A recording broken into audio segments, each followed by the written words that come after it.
Welcome to science मस्ती के online classes में आप सबका फिर से बहुत बहुत स्वागत है। और जैसा कि हम लोग जानते हैं कि हम लोग का एक ही टारगेट है कि पूरा का पूरा सिलेबस ऑनलाइन तरीके से ही पढ़ाई को कंप्लीट किया जाए। और जो भी बच्चे हमारे साथ जुड़े हैं उनको पूरी तैयारी की मैं गारंटी देता हूं, और पूरा अच्छे तरीके से आपकी तैयारी होगी इसकी मैं पूरा आपको कंफर्म करता हूँ। और आपके तैयारी कुछ इस प्रकार होनी चाहिए कि नोट्स तो तैयार होना ही चाहिए। दुनिया के कोई भी टॉपर से पूछ लो या कोई भी टीचर से पूछ लो, और वो कहे कि नोट ज़रूरी नहीं है, तो ऐसा नहीं हो सकता है। क्योंकि नोट लिखने से अगर आपके टीचर लिखा कर पढ़ाते हैं तो उससे फ़ायदा क्या होता है कि आप लिखते समय ही कुछ चीज़ों का आपके हाथ का आभास हो जाता है और आपका माइंड उसको याद रखने की कोशिश करता है। उसी प्रकार फेयर बनाने के समय हम बहुत कॉन्शियस होकर किसी वर्ड को लिखते हैं ताकि गलत ना हो। तो इसलिए नोट बनाना बहुत ज़रूरी है, और अच्छा नोट बनाना, अच्छे कलर का इस्तेमाल करना बहुत ज़रूरी है।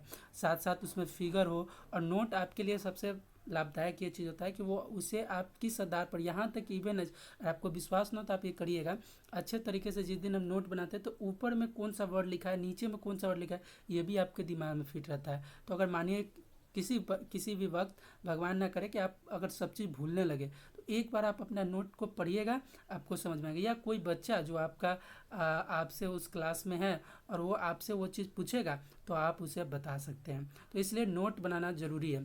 तो नोट बनाना है, उसके बाद वीडियो देखना है। वीडियो भी बहुत देखना ज़रूरी है, आपको समझ में आएगी। इसी में कोशिश करता हूँ, क्योंकि मुझे इस चीज़ का उतना एक्सपीरियंस नहीं है, पर धीरे धीरे एक्सपीरियंस आ रहा है। जैसा कि आप देख रहे होंगे कि लगातार मैं वीडियो में बदलाव करता हूँ, और चूँकि सारा चीज़ मैं अकेले ही खुद ही करता हूँ तो हो सकता है कि थोड़ा उतना अच्छा वीडियो क्वालिटी नहीं दिखाई दे या और सारा चीज़ नहीं दिखाई दे, पर मैं कोशिश करता हूँ कि अच्छे से अच्छा वीडियो बना। इसके लिए आप लोग का सजेशन ज़रूरी है। जो भी सजेस्ट करते हैं मैं उन्हें जवाब ज़रूर देता हूँ, और बहुत अच्छा लगता है कि कुछ बच्चे रेगुलर पढ़ते हैं और कुछ बच्चे अभी भी हैं जो कि भगवान जाने क्या चीज़ का इंतज़ार कर रहे हैं। शायद हमको लगता है इस चीज़ का इंतज़ार कर रहे हैं कि अभी 30% सिलेबस ख़त्म हुआ है तो अभी नहीं पढ़ते हैं, जब एक बार ही पूरा सिलेबस ख़त्म हो जाएगा तो पढ़ने की कोशिश करेंगे। तो ये चीज़ ध्यान देना है कि आपको पढ़ाई छोड़नी नहीं है, आपको पढ़ाई करती रहनी है, और पढ़ाई आपके लिए ज़रूरी है। मैं सारा टॉपिक कवर कराऊंगा। 30% जो सिलेबस कम हुआ है उसके बारे में भी मैं वीडियो में चर्चा करूंगा, आपको दूसरे वीडियो में चर्चा करूंगा, उसके बारे में बता दूंगा। तो ये चीज़ है। अब बात आती है कि हमने फर्स्ट चैप्टर कंप्लीट कर लिया है। सेकेंड चैप्टर में हमने पढ़ा है एसिड, बेस एंड साल्ट के बारे में, लिटमस, फेनोफेथलीन सब के बारे में पढ़ा, और जिसका क्वेश्चन भी आया। हाँ, एक चीज़ बताना आप लोग को भूलना नहीं, आप लोग शेयर करना भी ना भूलें। अपने क्विजेज को आप अटेंड कर सकते हैं। 5 क्विजेज बन चुके हैं, 2 क्विजेज मैंने कल किए, और चूँकि कम क्विजेज इसलिए हैं ताकि आप बोर ना हो। आप अगर मानिए कि 10-10 क्वेश्चन रोज़ अगर दे रहे हैं टेस्ट, तो आप वीक में कितने 70 या 60 क्वेश्चन डेली दीजिएगा। और ये 60 अगर आप 1 मंथ तक कर रहे हैं तो 240 क्वेश्चन आपको याद हो जाएंगे। और गलती से सीखना है, गलती को याद भी करना है। और चूँकि 2 टेस्ट, और मैं उस टेस्ट का रूल भी बता दूं, टेस्ट आपको 5 बजे शाम को बंद होगा और 5 बजे ही न्यू टेस्ट शुरू होगा। और उसी समय आपका जो क्विज स्टेटस रहेगा जिसमें फर्स्ट वाले का चला जाएगा, उसमें मोनू सिंह मेरा नाम है। तो मैं चूँकि मैं कभी कभी क्विज देता नहीं हूँ, देना पड़ जाता है, क्योंकि कुछ बच्चों को क्या होता है कि क्विज स्टार्ट नहीं होते रहता, तो उसको बताने के लिए क्विज को स्टार्ट करके उसको समझाना होता है। तो इस कारण तो उसमें मेरे नाम को आप लोग को समझ जाना है। और जो कोड नेम है किसी बच्चा का, उसको मैं जानता हूँ, और पर्सनली हमें कांटेक्ट करते हैं और बताते हैं। तो इसमें आयशा राजपूत नाम की 2 बार फर्स्ट की है, और ये आज के अगर टेस्ट में फर्स्ट करती हैं तो नो डाउट वो एक प्राइज़ विनर हो सकती है। और उसका लिस्ट मैं शेयर करूंगा, प्राइज़ विनर का भी, और फोटोज भी शेयर करूंगा। और ये रियलिटी है, ऑफलाइन या ऑनलाइन जिस तरीके से हो मैं उसके प्राइज़ ज़रूर दूंगा। चलिए, दूसरी चीज़ है कि आपको टेस्ट रेगुलर अटेंड करना है, नोट बनाना है, और वीडियो देखना है। बताइए क्या आप इतना कर सकते हैं? अगर कर सकते हैं तो यस कमेंट बॉक्स में ज़रूर लिखें, और कमेंट जरूर, कुछ न तो कुछ कमेंट जरूर करें, ठीक है। और सब आदमी बहुत अच्छे तरीके से पढ़े। चलिए, अब आ गया बात कि उसमें हम लोग को वो चीज़ पढ़े थे, टाइप ऑफ एसिड पढ़ लिया। अभी कंडक्शन ऑफ इलेक्ट्रिसिटी को मैं बाद में ले जाऊंगा, क्योंकि उसमें कुछ चीज़ और मैं ऐड करना चाहता हूँ, तब बताऊंगा। तो अब आता है रिएक्शन। रिएक्शन के बारे में आपने पढ़ा था, combination reaction, decomposition reaction, displacement reaction, single displacement reaction, redox reaction, जिसमें ऑक्सीडेशन रिडक्शन पढ़ा था। अब पढ़ना है न्यूट्रलाइज रिएक्शन। न्यूट्रलाइज रिएक्शन क्या होता है कि जब एसिड और बेस एक दूसरे के साथ मिलते हैं, तो बताओ मतलब दोनों दो प्रकृति का है, दोनों एक दूसरे के साथ बनता है, तो तीसरी प्रकृति की चीज़ बनती है, तीसरे नेचर की चीज़ बनती है, जिसका नाम साल्ट होता है। और हाइड्रो और जो ये आपको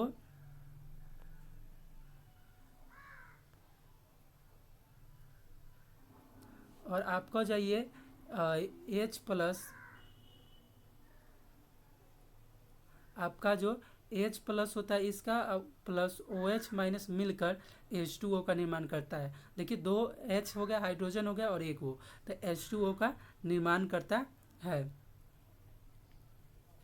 अब आता है क्वेश्चन कि चलिए सर न्यूट्रलाइजेशन रिएक्शन समझिए कि जब एसिड और बेस मिलेगा तो वो क्या बनाता है, साल्ट एंड क्या बनाएगा, H2O वाटर बनाएगा।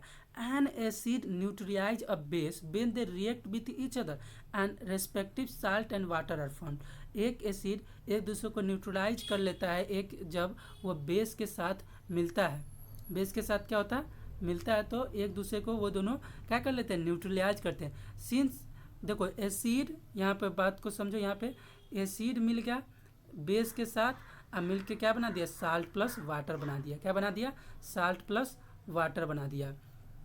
अब आता है यहाँ पे since in the reaction between acid and bases both neutralise each other hence it is known as neutralisation reaction. चूंकि एक दूसरे को न्यूट्रलाइज करके साल्ट और वाटर बना रहा है, तो वो कहलाएगा न्यूट्रलाइजेशन रिएक्शन।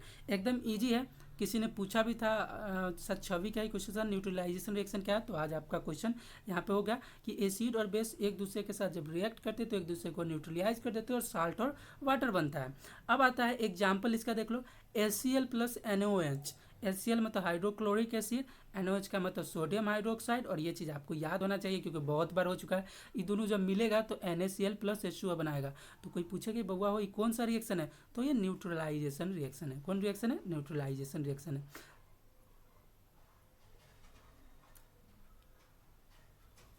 चलिए यहाँ पर अब हम लोग देख लेते हैं, और बहुत सारा दिया हुआ है। 2HCl मतलब हाइड्रोक्लोरिक एसिड CaOH ट्वाइस मिलकर क्या बना है, ये सारा चीज़ आप लोग देख लीजिएगा, सारा समझ में आ जाएगा आपको, इसमें कोई दिक्कत नहीं है।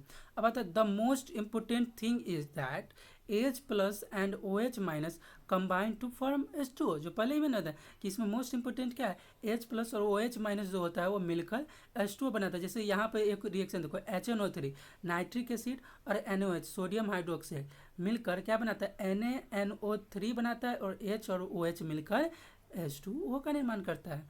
अब बताओ, अभी सिलेबस में अगर यही सब हटा दिया जाए तो कैसे पढ़ने में मज़ा आएगा। तो इसलिए सिलेबस सारा कवर करना है।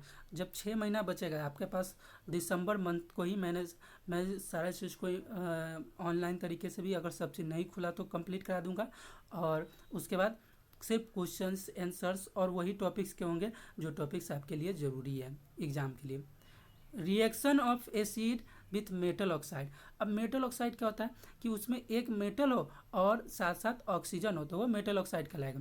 Metal oxide is a chemical compound that contains oxygen and one metal in its chemical formula. Metal oxide है एक केमिकल कंपाउंड है जो कि एक ऑक्सीजन और मेटल कंटेन करता है अपने केमिकल फार्मूला में। For example copper oxide example है इसका, कॉपर ऑक्साइड CuO। देखो कॉपर एक मेटल हो गया, ऑक्साइड है वो क्या हो गया, ऑक्सीजन हो गया। तो कॉपर मतलब मेटल ऑक्साइड कौन होगा, जिसमें एक मेटल और एक ऑक्साइड होना चाहिए। Acid gives water along with respective salt when they react with a metal। मतलब जब भी एसिड रिएक्ट करेगा मेटल के साथ तो वाटर देगा, और वाटर के साथ साथ क्या देगा आपको, वाटर के साथ साथ देगा आपको रेस्पेक्टिव साल्ट, मतलब उससे जो रेस्पेक्टिव साल्ट बनने वाला होगा वो देगा। जब मेटल मिलता है एसिड के साथ तो यहाँ पे एक चीज़ छूट गया है, आप कॉपी में भी लिख लीजिएगा, एरो छूट गया, तो वो देगा रेस्पेक्टिव साल्ट देगा।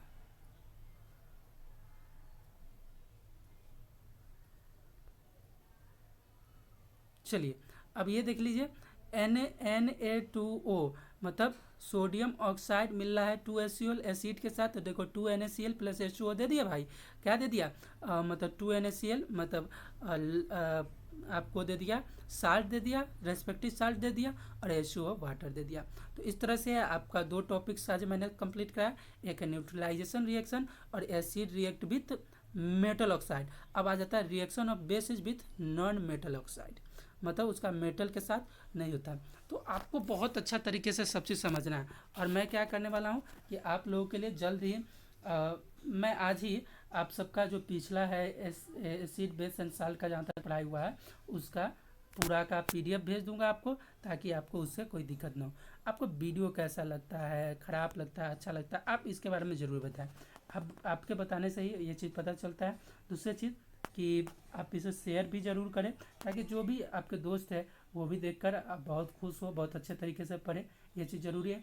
बाकी आप क्वेश्चन डिस्कशन ग्रुप में पूछ सकते हैं, मुझसे पर्सनली पूछ सकते हैं, मैं कुछ जवाब देने की कोशिश करूँगा। दूसरा चीज़ कि सीतामढ़ी के सारे स्टूडेंट्स जो हैं उन सब से मेरा ये रिक्वेस्ट है कि आप घर पर ही रहें, सुरक्षित रहें, क्योंकि आप देख रहे हैं कि सीतामढ़ी में हालत अब बद से बदतर होने वाली है। आपको पता होना चाहिए ये फर्स्ट स्टेज है, जिस स्टेज में अगर मानो कि जो आदमी बीमार हुआ है, जो बाहर जो पटना चला गया, उससे जो मिला होगा उसका बीमारी को पता लगने में 7 से 14 दिन लगेगा। उस 7 से 14 दिन के बीच में वो जिससे मिलेगा उसको भी बीमारी का पता चलने में 7 से 14 दिन लगेगा। तो आप देखिएगा कि 7 या 14 दिन के बाद ये बीमारी एक बार ब्लास्ट की तरह करेगा। तो ज़रूरी है कि आप अपना घर को न छोड़ें। एक तरह से आप बुझिए तो आप अपने घर में ही तब तक रहना है जब तक ये सुधरे नहीं, क्योंकि 100 में जो एक अगर आप एवरेज निकालिएगा तो 100 में 5 आदमी की मृत्यु हो रही है। तो क्या हम उस 5 में हो सकते हैं? हो सकते हैं, क्योंकि ये कोई ज़रूरी नहीं कि तुम उतना लकी पर्सन होगे कि तुम 95 में आ सकते हो। तुम अनलकी हो सकते हो तो 5 में भी आ सकते हो। तो ज़रूरी है कि अपने लाइफ को बचाने के लिए घर में ही रहें, सुरक्षित रहें। Okay, goodbye, take care.